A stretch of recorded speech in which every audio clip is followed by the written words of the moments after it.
Hello everyone, welcome back to my channel. This is Santosh. ఇవాటి వీడియోలో మనం డ్రైవ్ని ఎలా స్ట్రింగ్ చేసుకోవాలో తెలుసుకుందాం. అంటే సపోజ్ మనకి ఒకటే డ్రైవ్ వచ్చింది అనుకోండి. ఈ మధ్య రీసెంట్గా పర్చేజ్ చేసిన ల్యాప్టాప్లో ఓన్లీ వన్ డ్రైవ్తో వస్తున్నాయి. సో ఇలా వన్ డ్రైవ్ వచ్చినప్పుడు ఇది ఓన్లీ మనం విండోస్ పర్పస్, అంటే విండోస్ ఇన్స్టాల్ చేసిన ఫోల్డర్స్ దీంట్లో ఉంటాయి. కాబట్టి మనకు పర్సనల్ డేటా కోసం సపరేట్గా యూజ్ చేసుకోలేము. ఒకవేళ ఫార్మాట్ చేస్తే కనుక ఇందులో ఉన్న డేటా అంతా పోతుంది, లైక్ డౌన్లోడ్స్, డెస్క్టాప్ ఫైల్స్ అన్నీ పోతాయి.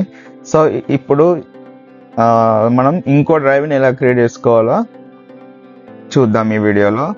సో మీరు మై కంప్యూటర్ అని తెలుసు కదా, మై కంప్యూటర్ మీద రైట్ క్లిక్ చేయండి. ఇక్కడ దిస్ పీసీ అని ఉంటుంది, కొన్ని వాటిలో మై కంప్యూటర్ అని చెప్పేసి ఉంటుంది. ఒకవేళ మీకు ఇక్కడ డెస్క్టాప్ మీద లేకపోతే విండోస్ ఈ ప్రెస్ చేయండి, ఇలా వస్తుంది. ఇలా వచ్చినప్పుడు మీకు లెఫ్ట్ సైడ్లో ఇక్కడ దిస్ పీసీ అని ఉంటుంది కదా, ఇక్కడ మై కంప్యూటర్ అని దిస్ పీసీ అని ఉంటుంది.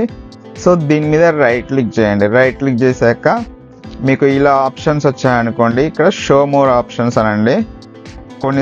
కొన్నిటికి డైరెక్ట్ మేనేజ్ అని వస్తుంది. సో మేనేజ్ మీద క్లిక్ చేయండి. ఇలా మేనేజ్ మీద క్లిక్ చేశాక ఇక్కడ డిస్క్ మేనేజ్మెంట్ అని ఉంటుంది కదా, దీన్ని క్లిక్ చేయండి. ఫ్రెండ్స్, ఇది చాలా జాగ్రత్త చేయాలి. కొంచెం అటు ఇటు అయ్యేది ఉంటే డేటా అనేది లాస్ అయ్యే ఛాన్సెస్ ఉంటుంది. సో ఇక్కడ మనకుంది సి డ్రైవ్. సో సి డ్రైవ్ని మనం సింక్ చేయాలి. సో ఇక్కడ చూస్తే మనకు ఓన్లీ సి డ్రైవ్ ఉంది. అండ్ ఇది అడిషనల్ వచ్చేసి రికవరీ పార్టీషన్. ఇది ప్రతి దాంట్లో ఇలా ఉంటుంది సపరేట్గా 600 MB అని చెప్పేసి. సో ఈ డ్రైవ్ని మనం రైట్ క్లిక్ చేసి ష్రింక్ వాల్యూమ్ అనాలి. సి డ్రైవ్ని రైట్ క్లిక్ చేసి ష్రింక్ వాల్యూమ్ అనాలి.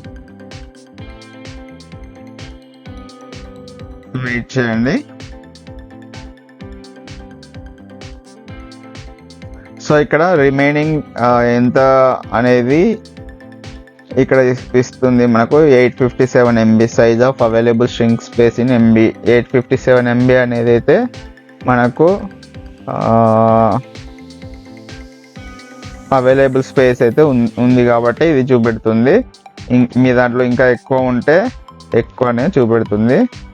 సో నేను వచ్చేసి 857 ష్రింక్ చేస్తున్నాను.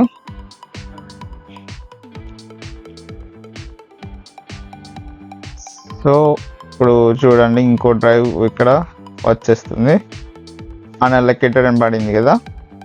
సో దీన్ని మనం రైట్ క్లిక్ చేయండి. దీన్ని అన్అలొకేటెడ్ 857 MB అని ఉంది కదా, దీన్ని రైట్ క్లిక్ చేసి న్యూ సింపుల్ వాల్యూమ్ అనండి.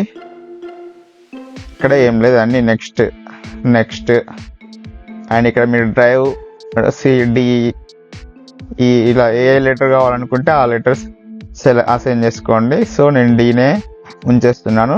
నెక్స్ట్ అనండి. ఇది NTFS ఫార్మాట్, FAT32 కాదు. NTFS అనేది మన విండోస్ డ్రైవ్స్.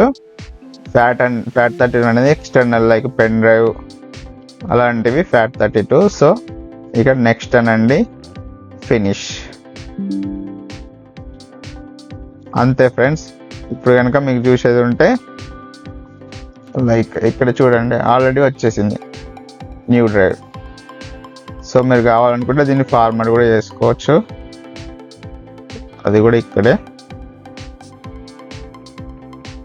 ఇక్కడ ఫార్మాట్ డ్రైవ్ ఉంది కదా, ఇక్కడ ఫార్మాట్ చేసుకోవచ్చు డ్రైవ్ని.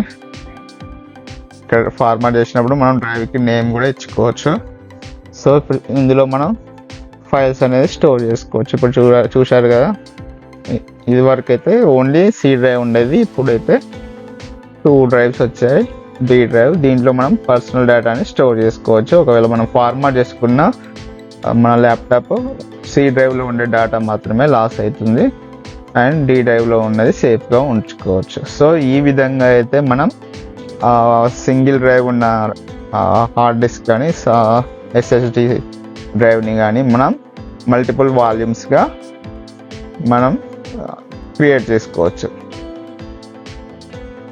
ఇంకోటి ఏంటంటే మనకి ఇక్కడ డ్రైవ్ లెటర్ D ఉంది కదా, నాకు D వద్దు వేరే కావాలి. అండ్ న్యూ వాల్యూమ్ అని ఉంది కదా, ఈ న్యూ వాల్యూమ్ కాకుండా నాకు నచ్చిన నేమ్ ఇచ్చుకోవాలి అని అనుకున్నాను అనుకోండి. సో సో దానికోసం మనం సేమ్ ఇప్పట్లానే దిస్ పీసీ మీద రైట్ క్లిక్ చేసి మేనేజ్ మీద క్లిక్ చేయండి. మేనేజ్ మీద క్లిక్ చేస్తే ఇలా ఓపెన్ అవుతుంది. డిస్క్ మేనేజ్మెంట్ క్లిక్ చేయండి. ఇప్పుడు డ్రైవ్ వచ్చేసి ఇది డి డ్రైవ్. సో దీని మీద రైట్ క్లిక్ చేయండి. ఇక్కడ ఉంది కదా change drive letter and paths, ఇక్కడ దీన్ని క్లిక్ చేయండి. ఇక్కడ డి ఉంది కదా, ఇక్కడ కింద వచ్చేసి చేంజ్ ఉంది. చేంజ్ మీద క్లిక్ చేయండి. ఇక్కడ డ్రాప్ డౌన్లో మీకు నచ్చినది సెలెక్ట్ చేసుకోండి. సపోజ్ ఎస్ ఉంది, S. Okay. Some programs that rely on drive letters might not run correctly. Do you want to continue? Yes. So ఇక్కడ మీరు చూడండి ఇక్కడ చేంజ్ అయిపోయింది ఎస్ డ్రైవ్. అండ్ ఇంకోటి ఏంటంటే మనం న్యూ వాల్యూమ్ అని వద్దు, మనకు వేరే ఏదైనా అనుకుందాం అనుకోండి. ఇక్కడ రైట్ క్లిక్ చేసి ప్రాపర్టీస్ అని ఇక్కడ చేంజ్ చేసుకోవచ్చు. సేమ్ అలానే ఇందాక మనకు మేనేజ్ డ్రైవ్ ఉంది కదా, ఇక్కడ కూడా ప్రాపర్టీస్ అని ఉంటుంది. ఇక్కడ కూడా సేమ్ ఇదే ఓపెన్ అవుతుంది. మీరు ఏదైనా యూజ్ చేసుకోవచ్చు. సో ఇక్కడ నుండి ఈజీగా ఉంటుంది కాబట్టి క్లిక్ చేసి ప్రాపర్టీస్ అంటున్నాను. ఇక్కడ నేమ్ చేంజ్ చేస్తున్నాను, లైక్ పర్సనల్ డేటా. అప్లై అని క్లిక్ చేయండి. Continue. Okay, continue. That's it. చూసారు కదా, ఈ విధంగా అయితే మనం drive letter and drive name కూడా చేంజ్ చేసుకోవచ్చు. సో ఇదండి ఇవాటి వీడియో. ఈ వీడియో నచ్చింది అనుకుంటాను. ఒకవేళ నచ్చేది ఉంటే లైక్ చేయండి. అండ్ ఇప్పటివరకు ఛానల్ సబ్స్క్రైబ్ చేసుకోకపోతే సబ్స్క్రైబ్ చేసుకోండి.